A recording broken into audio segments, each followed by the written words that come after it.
Buenos días, buenas noches, buenas tardes. Acá estamos otra vez, otro encuentro, otro compartir en este podcast Piano Piano, en esta forma de comunicar que he encontrado y que, bueno, le he colocado este nombre, como ya lo he contado varias veces, por la forma de vida que estoy eligiendo, que me está llegando y que está siendo la más armónica, que es hacer las cosas suaves, lentas. Em, Porque según mi abuela, eh, piano piano se va lontano, es sano. Una, Me llegó hace muchos años cuando, bueno, ella todavía estaba viva y compartíamos muchas de sus experiencias con sus padres italianos que habían llegado a Argentina y todo lo que fue para ella como aprendizaje de vivir una vida más lenta, piano piano se va lontano para llegar lejos, pero no para llegar a un lejos como este consumo o esta forma de más cosas y más querer, sino de llegar a una vida longeva, sana, vital, agradable, amorosa, en armonía con tu cuerpo y con tu entorno. Y en este caso les traigo algo bastante importante que está sucediendo en la humanidad y que en muchos países de historia en la agricultura, como es la Argentina, como es Italia también, Estados Unidos, México, Brasil, que han desarrollado una agricultura extensiva, intensa y extensa a la vez, porque bueno, al tener tanto territorio, sobre todo Estados Unidos, Brasil, Argentina, han desarrollado grandes extensiones de ciertos monocultivos. No era así en un principio, pero bueno, sí se fue desarrollando después con los intereses económicos y de los poderosos y de las multinacionales, que ha sido y es el trigo, cuyo ingrediente o cuya composición en realidad principal es el gluten, que es una proteína que compone el trigo. Y que hoy está generando tantas y tantas y tantas intolerancias y problemas y enfermedades en gran parte de la población y sobre todo quiero decirlo también y lo veo en países como Argentina y Estados Unidos, donde se ha manipulado y se ha llegado a un punto en donde todo vale a costa de todo también y sobre todo en este caso de la salud de los habitantes. Cómo empezó este recorrido mío y este camino hacia la salud y darme cuenta que el gluten no tiene la culpa, el trigo no tiene la culpa, pero que debía hacer algo. Yo comencé a los 20 años con muchísimos síntomas de malestares, con diarreas crónicas,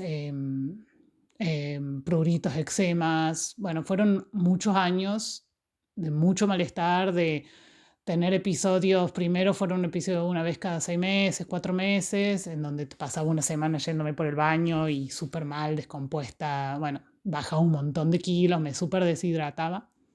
A que esos episodios se acortaran. Al principio lo cuento como experiencia para que entiendan y puedan ver ustedes en sus propias experiencias, cómo uno va recuperando el camino hacia la salud, haciendo mucho autoconocimiento, ¿no? Y escuchándose. Y para analizar un contexto general real que nos está afectando y que hay que, hacerse cargo, ¿no? Y tanto para nosotros como para nuestra sociedad, pero principalmente y en primera medida para nosotros, para nosotras. Bueno, yo empecé, como les digo, en estos síntomas, estos malestares, fue realmente unos años tremendos. De pronto empezaba con unos cólicos, un dolor, me doblaba de la panza, el dolor de panza y me iba por el baño, pero era tremendo, días y días sin parar. Bueno, eso me llevó a ver un montón de especialistas, a ir en búsqueda de respuestas. Como siempre uno busca las respuestas afuera en un inicio y como nos han enseñado. Y bueno, fui a un montón. Primero médicos, después ya fui a especialistas gastroenterólogos, no me quedó ninguno en mi provincia, y es una provincia grande con una gran cantidad de médicos y especialistas, no me quedó ninguno por consultar. Todos me decían sugerencias, recomendaciones, y bueno, y a yo ya iba. Bueno, y en ese momento, con mi poco conocimiento sobre la medicina y el cuerpo, escuchaba teorías que hoy puedo decir y veo que son de lo más locas. Digo, ¿cómo? O sea, si yo me pongo a pensar, digo, ¿y esa teoría de dónde la sacaron? Bueno, sí encontré un par de médicos. Una vez uno de los tantos especialistas que fue me dijo, bueno, tenés que ser feliz. Sí, tiene razón, estoy de acuerdo, pero para llegar a esa felicidad primero hay que poder ver y evaluar y resolver un montón de situaciones, ¿no? Y no es tan fácil llegar a ser feliz porque te lo digan, ¿no? Siendo que además le estás pasando mal con tu salud. Y entonces no te permite tener esa vida plena y esa felicidad. Pero bueno, digamos que fue uno de los que más consejos que más debería haber tomado. Después había otros que eran irrisorios y otros que me clavaron medicamentos en realidad, de los laboratorios, y que bueno, que yo al principio los tomaba, en algún momento al principio me calmaron los síntomas, me cortaban estos cuadros, pero después era como que había que tomar cada vez más cantidad y más seguido. Y bueno, y empecé a leer los prospectos y dije, ¿qué estoy tomando? O sea, son medicamentos muy fuertes para enfermedades gravísimas o graves, y yo ya estoy en los 20 y pico, que ya venía desarrollando esto. O sea, que iba a ser toda mi vida tomando esto, teniéndolo ahí porque eran para emergencias, ¿no? Bueno, nada, entre medio un montón de análisis, estudios, especialistas, estudios médicos, análisis, antibióticos un montón. Bueno, también me hice el estudio de la celiaquía, cuando se empezó a eso a ser más normal, digamos, y la gente lo prescribía hacerse el estudio, que me dio negativo. Creo que el parámetro es de 0 a 10, siendo 10 celíaco, claramente. Yo tenía 1, o sea, ni cerca. Y bueno, sí, pero que te diga que el estudio de celiaquía es negativo no significa nada en realidad, porque mis malestares seguían, mis síntomas continuaban, los episodios se hacían cada vez más intensos. Y bueno, realmente estaba 4 o 5 días tirada en la cama, así mal, sin poder abrir un ojo y yendo solamente al baño. Y, y así continuaba, ¿no? Y hasta que, bueno, seguía yendo a los médicos, me habían dicho que no era celíaco, cuando hubiera sido una respuesta que decía, bueno, listo, tengo una respuesta, ¿no? O tengo, listo, ya me diagnosticaron, listo, bueno, tengo que dejar esto y ya está, y mi vida va a ser maravillosa. Y no es tan fácil. Y quizás también a mí esto me llevó a otra búsqueda, ¿no? Esto me permitió encontrar respuestas. Así que bueno, ahí ya creo que cuando vi el médico número 20, con unas 0 respuestas, ni siquiera me preguntaban algo de eso sobre si alguna intolerancia, o sea, si uno se pone a fijar en consultas de 15 minutos donde contaba mi malestar, alguno que otro me daba su teoría y otros me prescribían algún medicamento, pero ninguno me preguntó cómo te sentís, cómo dormís, qué te duele o por dónde, qué comiste, ves alguna relación cuando empieza, qué comes, bueno, como profundas, ¿no? Preguntas profundas que lleven a buscar respuestas desde muchas aristas, que tengan respuestas desde muchos aspectos, porque claramente lo emocional acá también estaba diciéndome algo muy grande e importante, porque la mayoría de las enfermedades vienen desde aspectos emocionales de cada uno y se acentúan en los órganos en que están más predispuestos a enfermarse, digamos así. Así que bueno, decidí empezar a estudiar, a leer. Dije, bueno, ¿por dónde empiezo? Y la verdad es que no recuerdo el momento exacto en donde me encontré mirando por otro lado que no sea el catálogo de los médicos de la obra social. En ese momento tenía obra social. Y preguntando y diciendo, ay, no sabes si este es bueno, si este no sé qué, si me recomiendas esto. O sea, exactamente el momento en que dejé de buscar en el catálogo de médicos las respuestas y a leer información por otro lado. No la recuerdo exactamente, pero sé que mi vida empezó a dar un vuelco cuando, después de leer bastante y hacer búsquedas más profundas en mí misma, empecé a comer, primero empecé a comer orgánico. Alimentos orgánicos, sí, sin transgénicos, sin agrotóxicos, sobre todo verduras, harinas o cereales, y ahí hice un gran cambio. O sea, ahí realmente llegué a un estado diferente, en donde empecé a sentirme mucho mejor, con más fuerza, sentía que me nutría, sentía que los alimentos me nutrían y, y sentía como un cambio en el cuerpo, ¿no? Sentía algunos, bueno, no tenía como tantas estas reacciones alérgicas, que no eran alergias graves, pero tenía como algunos sarpullidos y demás. Bueno, y si bien eso mejoró muchísimo mi calidad de vida, mi digestión, mi vida en general, cada tanto seguía teniendo estos episodios que terminaba y seguía, que fue llevándome también a otro tipo de patologías por la mala absorción de los nutrientes en el intestino. Que también eso lo podemos desarrollar por otro lado y es muy amplio y también fue un gran descubrimiento de otros lados. Pero bueno, quería enfocarme en el trigo y el gluten porque fue un gran cambio en mi vida. Y bueno, y luego de ya haber como incorporado esta vida como con alimentos orgánicos o agroecológicos, que los compraba en las ferias agroecológicas, que hay en casi todos lados del mundo en este momento. Seguí estando con malestares, sobre todo con gases, inflamación, por ahí se me inflamaba la panza un montón. Y bueno, y seguía yendo cada tanto a alguna consulta y bueno, y nunca me preguntaron si después de comer algo me caía mal, o sea, nunca había esas como cuestiones más enfocadas en el alimento, ¿no? Como una búsqueda de a ver si ahí encontramos respuestas. Así que bueno, seguí haciendo el trabajo, empecé obviamente con medicinas alternativas, ¿no? O sea, alternativas no me gusta decirles, pero bueno, es como lo que se usa. Pero bueno, sí, empecé con homeopatía, con la medicina antroposófica, luego empecé con todo lo que es la medicina del Dr. Hammer, en donde relaciona lo emocional. Bueno, fue un gran camino, ¿eh? Y bueno, y recuerdo exactamente que yo ya en ese momento me hacía los panes de trigo con masa madre, con harinas orgánicas, qué sé yo, pero igual estaba inflamada.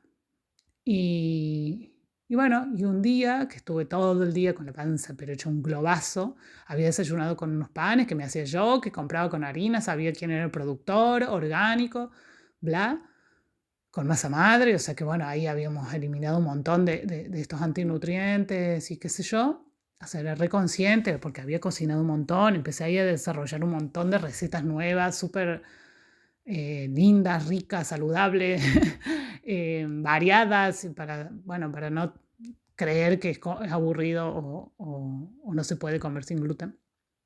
Ahí yo venía investigando y seguía desarrollando un montón de recetas sin gluten, no solo porque empecé yo a comer menos, sino para mi familia.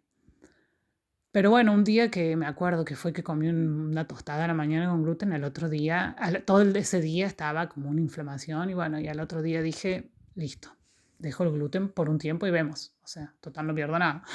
No es tan grave. Ya venía desarrollando, como les digo, recetas, búsquedas de un montón de otras harinas, cereales, con las cuales se pueden trabajar, se hacen cosas riquísimas para suplantar la harina de trigo, que entiendo que es muy práctica y mucho más fácil de usar en las preparaciones. Pero bueno, ahí dejé el gluten, creo que fue casi como un año, o más o menos, y la verdad que, claro, ahí vi todos los cambios. Muchísimos beneficios, como les digo, dejé de tener tenía muchos granitos imperceptibles, ¿no? Pero cuando yo me pasaba la mano, los tocaba en los brazos, tenía como unas alergias en el cuero cabelludo que no se me iba, me cambió el humor desde ya, bueno, mejoró mi sistema digestivo, claramente prácticamente no me inflamaba nunca más. Me cambió el pelo, me cambió la piel mucho más brillante, más tersa, o sea, una hermosura. Y bueno, y empecé a ver los beneficios importantes. Pero estuve haciendo una restricción, claramente, del gluten.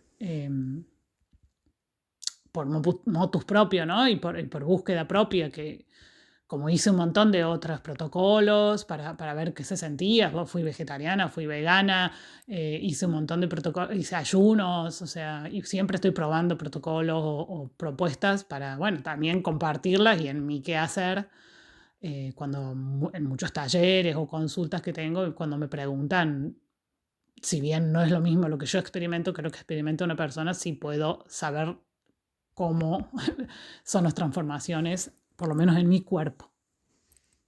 Y bueno, y así fui mejorando todo mi sistema digestivo en general. Por supuesto que a la vez comía sano, comía variado, comía con conciencia, le agregué probióticos, fermentos, fui reparando mi flora con mucha conciencia. Y bueno, y ahí fui creando a la vez, desde mi quehacer, como les digo, mis recetarios, talleres, compartir toda la información que yo iba teniendo y que le podía ayudar y colaborar a un montón de personas, ¿no? Que además muchísimos diagnosticados con celiaquía. Y así, bueno, fui entrando en este mundo de la variedad de alimentos que hay, que son enormes y que Madre Tierra nos provee, que son, bueno, que no tienen gluten, ¿no? Hay 3, 4 alimentos que tienen gluten, esta proteína. Es el trigo, avena, cebada y centeno. Por eso cuando uno va al súper tiene el símbolo de sin TAC, sin trigo, avena, cebada y centeno. Pero los que tienen gluten en gran cantidad es el trigo, la cebada y el centeno. La avena no tiene gluten, tiene un compuesto que se llama avenina, que es intolerante, que le cae mal, digamos, al 1% de las personas diagnosticadas con celiaquía. Pero el problema es que en muchos países la avena se muele en los mismos molinos en donde se muele el trigo, entonces, bueno, no se puede consumir, salvo claramente algunos lugares donde solo muelen avena. Esto está muy difundido en Europa, por eso en Europa, por ejemplo, sí se puede comer la avena perfectamente porque se paran, ¿no? Y bueno, entonces no te cae pesado, no te cae mal ni indigesto. En cambio, bueno, en otros países como en Argentina, en general no se puede comer la avena porque está mezclada en la producción, se hacen juntas, digamos, no juntos, sino pero en el mismo molino, en los mismos, bueno, que trabajan todo esto. Y así que bueno, ese también es otro tema a desarrollar porque bueno, la cebada y el centeno tienen menos cantidad de gluten a comparación con el trigo, que es el que más tiene. Entonces se podría cocinar y algunas veces yo cocino. Lo que pasa es que son como harinas más duras y bueno, un poco más complejas de trabajar. Igualmente siguen teniendo gluten. No, las personas diagnosticadas con celiaquía no lo pueden consumir. ¿Cuándo empezó todo esto? Esta intolerancia, y creo que es importantísimo hacer un estudio, saber esto de el conocer, la verdad nos hará libres. Me parece que hay que ser responsable con nuestra historia y con nuestros cuerpos, con nuestra familia, nuestro entorno y saber por qué estamos como estamos y por qué llegamos a como llegamos. Es como, si no, no podemos ir al súper, esperar que la industria alimentaria, que es la misma que creó este problema, nos traiga todos los alimentos o opciones sin gluten y no tener conocimiento de cómo comenzó todo esto, ¿no? Bueno, todo comenzó en lo que se llamó en la Revolución Verde. La Revolución Verde fue una época de la humanidad, no hace más de 100 años, más o menos 100 años, en donde cambió la forma en que trabajábamos con la tierra y nos vinculábamos con ella. Obviamente fue un gran un gran plan, si se quiere, de las grandes industrias y de los grandes poderosos para instalar una forma de ahora conectarnos con la tierra, y fue a través de la especialización de la forma de producción. Entonces dejaron de haber agriculturas familiares, agricultores pequeños con sus granjas, con sus pequeños hectáreas en donde cultivaban caseramente y respetando los ciclos y haciendo rotación de cultivos y bueno, nada, y dejando por ahí un año que la tierra descanse. Bueno, esto se dejó de lado, fue un plan, hay muchos documentales sobre esto muy interesantes, en donde nos muestran cómo de un día para el otro prácticamente se instaló una forma de cultivar la tierra, de trabajar la tierra, que era con grandes máquinas, grandes producción de agrotóxicos y químicos, esta agricultura extensiva en donde hectáreas y hectáreas y hectáreas se cultivan con el mismo cultivo, con el trigo o girasol o maíz o soja, con la aplicación de tecnologías con grandes máquinas y con, bueno, tóxicos, químicos, y haciendo modificaciones en el ADN de los cultivos también. Lo que hoy vemos, lo que hoy está súper desarrollado y lo que claramente nos está enfermando. Pero bueno, eso fue un plan que se instaló, por eso dejaron las personas, las familias de vivir en el campo, de tener sus pequeñas granjas. Esto fue en todo el mundo, salvo algunos países que quiero decirlo y rescatarlo, como Italia, donde aún conserva esta forma y lo valora. Y yo creo que es algo que deberíamos ponerlo en palabras para recordar que puede haber una resistencia hacia esto, una resistencia amorosa y saludable, ¿no? Y que se está haciendo en algunos países y creo que rescatarlos es lo más importante. Bueno, la cuestión es que me trae pensar esto, ¿no? Que digo, wow, que necesité verlo a eso para darme cuenta que hay países que están resistiendo y hay otros que no entregaron todo, ¿no? Su soberanía alimentaria, como Argentina. Y bueno, que fue también un trabajo cultural que fue instalado y fue a través de los años creándose para que lo aceptemos y podamos aceptar que nuestros campos, en vez de estar en manos de familias, estén en manos de 2 empresas. Todo el territorio cultivable de Argentina. Pero bueno, volviendo al trigo, el trigo empezó a hacerse pruebas y con esta revolución verde se hizo lo que se llama una modificación genética, porque bueno, el trigo es bastante alto, el cultivo, y hay que esperar bastante que crezca su flor con sus semillas antes de cosechar. Entonces hay que esperar un tiempo prudencial, digamos, o los tiempos normales, naturales. Y lo que decidió hacer la industria para acelerar este proceso fue colocar el gen en el trigo del enanismo. O sea, el enanismo, que es esta enfermedad, si se quiere, o esta forma que tienen muchas personas que no crecen mucho, de humanos estoy hablando, bueno, tienen un gen particular para tener esto, ¿no? Y este desarrollo especial. Y ese ADN se lo toma, se lo puede hacer mediante laboratorio y se lo coloca en el trigo. Entonces el trigo podía, esa semilla que fue cambiada transgénicamente del ADN, se lo modificó en laboratorio y esa semilla después se reproduce, ¿no? Como todas las semillas. Y entonces se crea ahí una semilla modificada genéticamente, transgénicos también se le llama, en donde tenía este gen del enanismo. Por ende, crece más bajo. Y al crecer más bajo es más fácil de cosechar por las máquinas y más rápido. Entonces, ahí aceleramos los procesos de cultivo, de recolección y de consumo y de venta. Entonces, eso fue uno de los grandes cambios que trajo esta revolución verde y esta industrialización de los alimentos, en donde vemos estos cambios en el trigo, que si uno ve imágenes antiguas, era más alto, mucho más alto, o sea, como el alto de una persona, y ahora es menos de 1 metro. Y bueno, esto todo para hacer más rápido, ¿no? Toda la producción, la cosecha, la venta. Y bueno, con todas las consecuencias que trae para la tierra y para la salud de las personas. Entonces, por un lado tenemos esta modificación genética del ADN del trigo, que ya está instalada y que la tienen, y que la consumimos, esta modificación genética, cuando la comemos. Y por el otro es todo lo que fue hacer la modificación genética para que sea resistente a los herbicidas y agrotóxicos. Porque claro, cuando uno produce a grandes escalas alimentos de cualquier tipo, es más, está más sensible, digamos, ese alimento a las plagas, a bichitos que van y atacan los alimentos, que suele pasar si uno ha tenido huerta alguna vez y tiene muchos tomates, por ejemplo, y aparece esta, bueno, es como un chinche de los tomates y tienes que trabajarlo con jabón blanco y ya no sabes qué ponerle para que se vayan y bueno, nada. Uno lo ve cuando tiene huertas esto.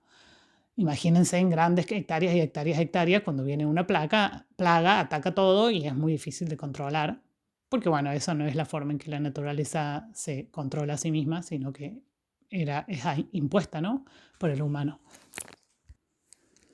Así que bueno, para poder controlar estas plagas y matarlas, claramente hay que tirar químicos, agrotóxicos y herbicidas. Fue la forma en que la industria logró hacerlo más rápido y más fácil.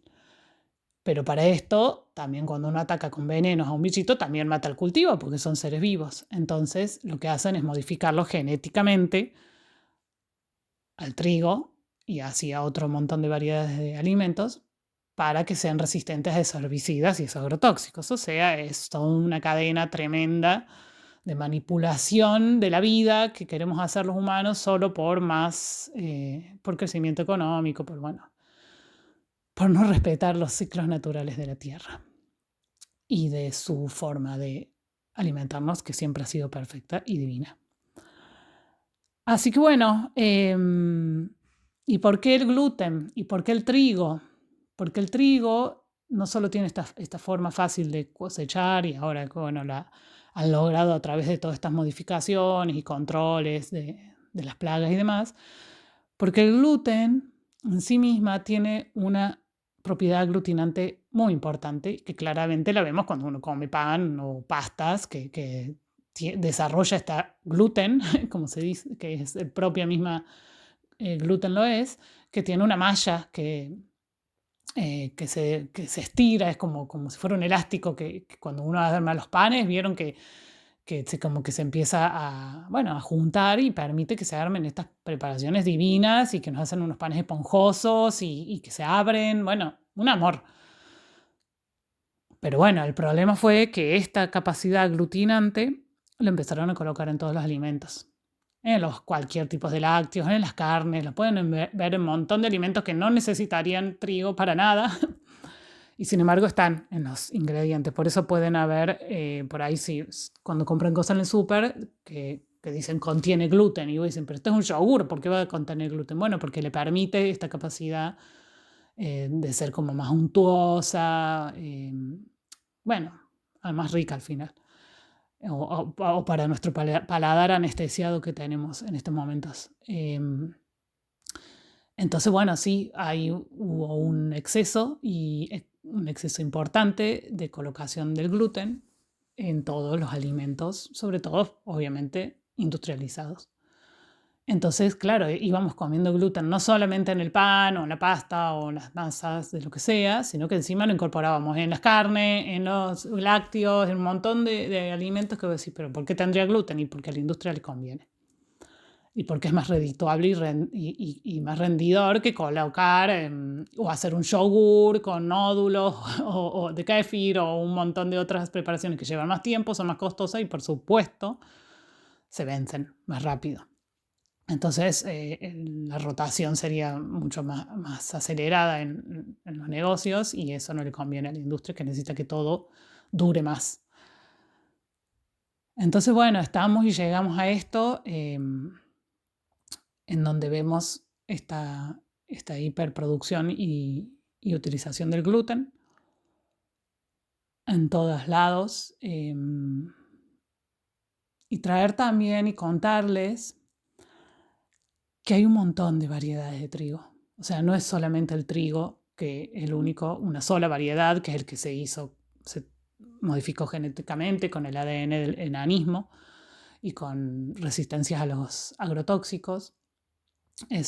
Encontraron este trigo más fácil, si se quiere, de manipular, que además, a partir de todas estas modificaciones genéticas, lo que hizo es que también la carga glutínica sea mucho más alta. Entonces, por ejemplo, este trigo que hoy está usándose en casi todo, tenía un porcentaje de un 40% de gluten. Al partir de tantas modificaciones y toqueteos, hoy tiene como 80%. O sea, como que también creció el contenido de gluten en ese grano mismo.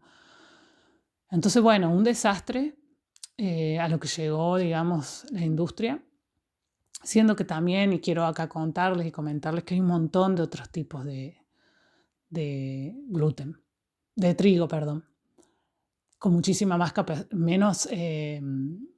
menos cantidad de gluten en su composición. Así como hay tomates, bueno, ponerle que solamente podemos ver el tomate redondo o el perita o el cherry, bueno, hay cientos de variedades de tomates. Me acuerdo que en un momento empecé a probar con tomate y estaba el tomate amarillo, el tomate azul, el tomate rayas de tigre. Bueno, tuve en un momento tanta variedad de tomates, mis hijos se sorprendían.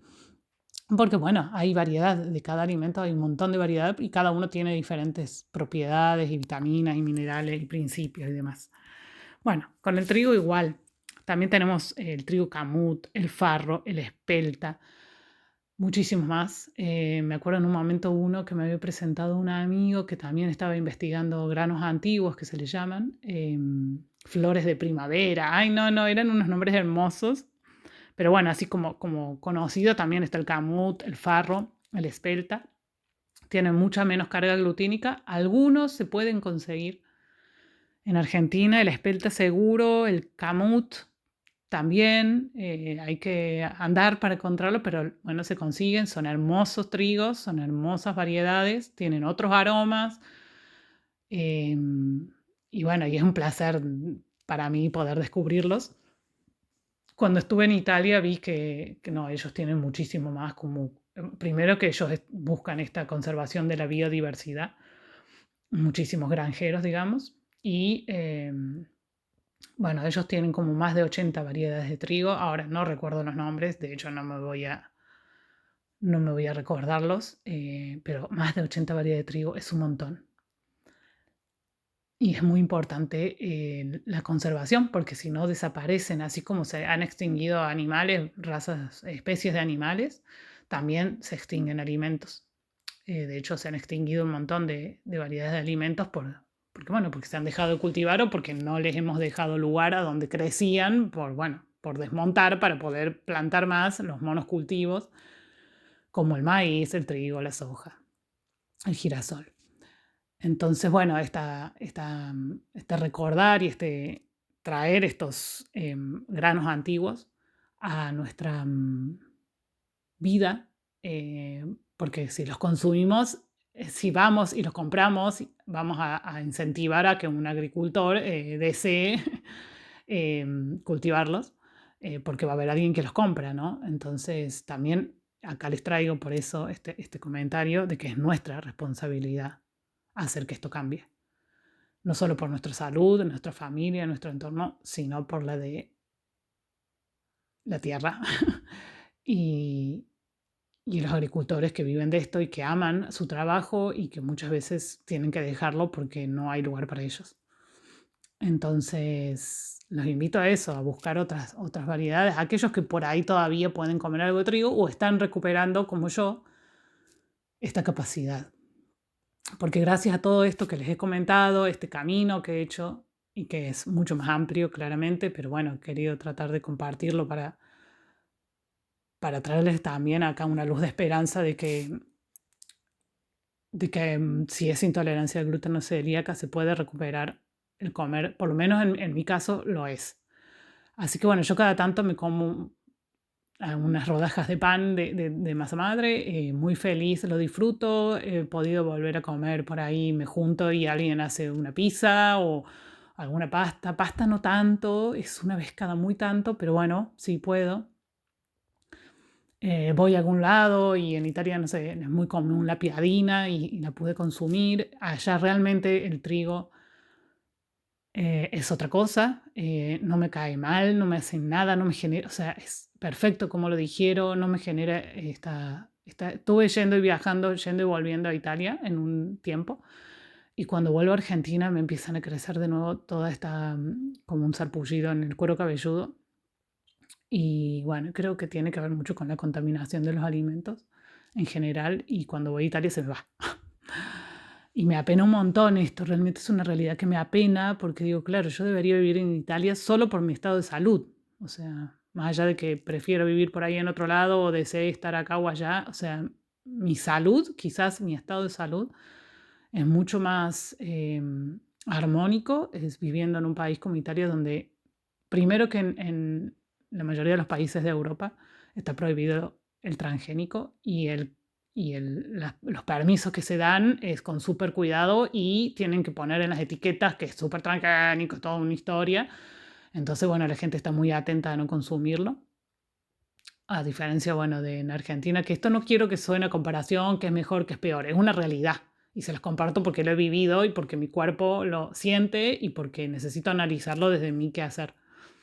Entonces, bueno, nada, al no permitirse los transgénicos y a estar muy controlado el tema de los agrotóxicos, sobre todo en Francia, donde hubo una gran pelea, si se quiere, por parte de los agricultores para trabajar esto, bueno, por las experiencias que tuvieron de enfermedades. Entonces realmente yo me encuentro con una vida mucho más saludable cuando estoy en Italia y con mucha más variedad de trigos, y realmente puedo usar las harinas, y en ese momento es como que amo poder ser libre, ¿no? O sea, más que consumir el gluten o el trigo, es poder ser libre de comer lo que quiera, en el momento que quiera, cuando lo sienta, y si quiero preparar algo con trigo, lo puedo preparar sabiendo que no me va a hacer mal. O sea, eso es un montón. Cuando voy a Argentina tengo que tener mucho cuidado, tengo que estar muy atenta, tengo que ver realmente dónde como, porque he probado panes que son orgánicos, sin químicos, de masa madre, y sin embargo me caen re mal. O sea que hay algo ahí mucho más profundo que estoy tratando de ver por dónde. Em, y lo sigo estudiando porque, bueno, es lo que amo y porque creo que es un camino a esta verdad que nos hará libre. Mientras más sepamos y conozcamos, más podemos elegir con libertad y más podemos recuperar lo que es nuestro. Así que bueno, espero que toda esta información les resuene, les traiga más conocimiento y que les pueda colaborar. Y esto, bueno, se los comparto en mi experiencia real, día a día, año y año, mes y mes, viviendo y eligiendo y cambiando un montón de formas de alimentarme y de ingredientes, y ahí fui creando este gran mundo de una cocina sin gluten, que hoy lo sigo aplicando claramente, y cuando estoy en Italia también con muchísimos días que hago recetas sin un montón de harinas que no tengan gluten, porque bueno, sé y soy consciente del exceso lo que me traen, ¿no? Entonces, bueno, pero nunca más volví a tener granitos ni esos problemas digestivos enormes que tenía.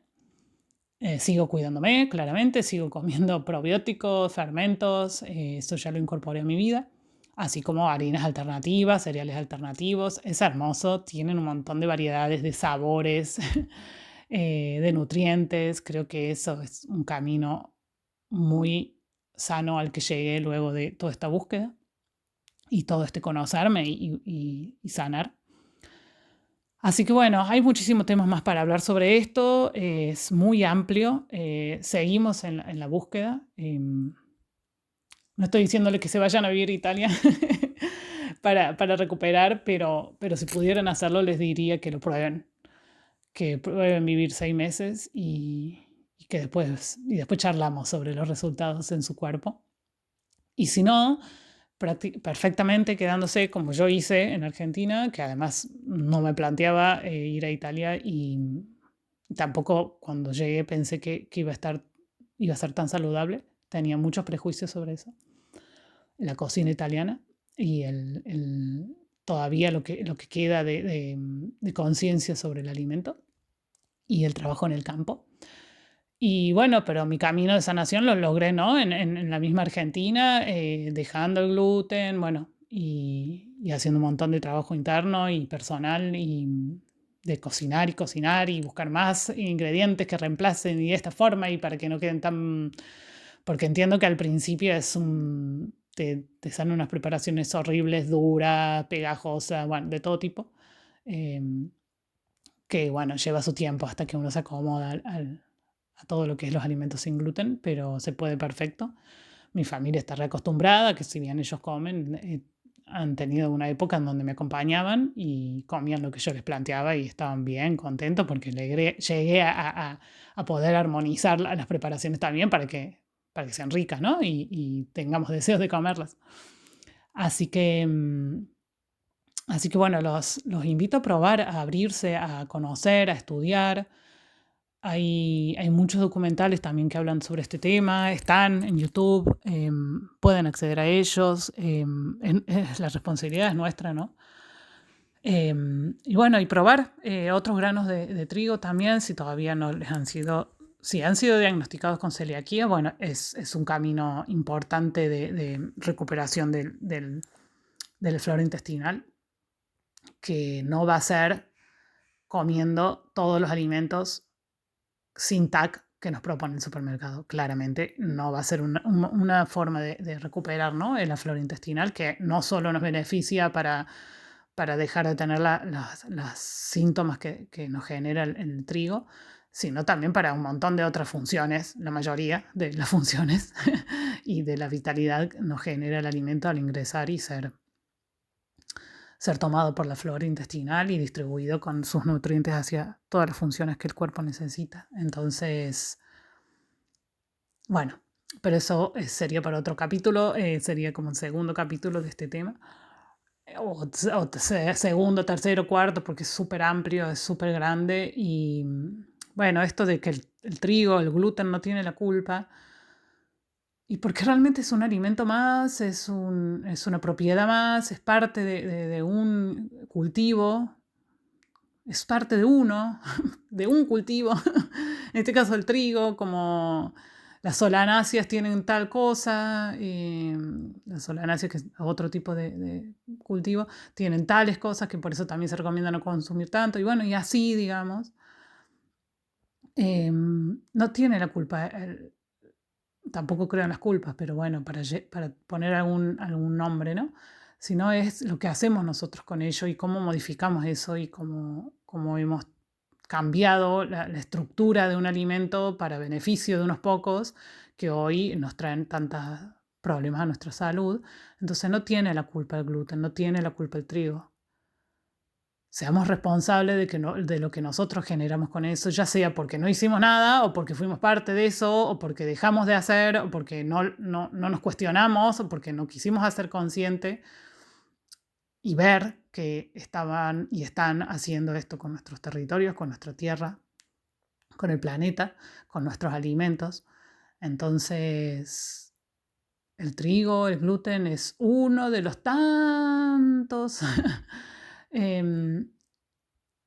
elementos que componen un alimento y bueno, que se le descubrió estas capacidades importantes, que es la aglutinante, y por ende la industria hizo ahí un desarrollo excesivo y monocultivo de un solo alimento, y hoy estamos viendo las consecuencias en nuestro cuerpo.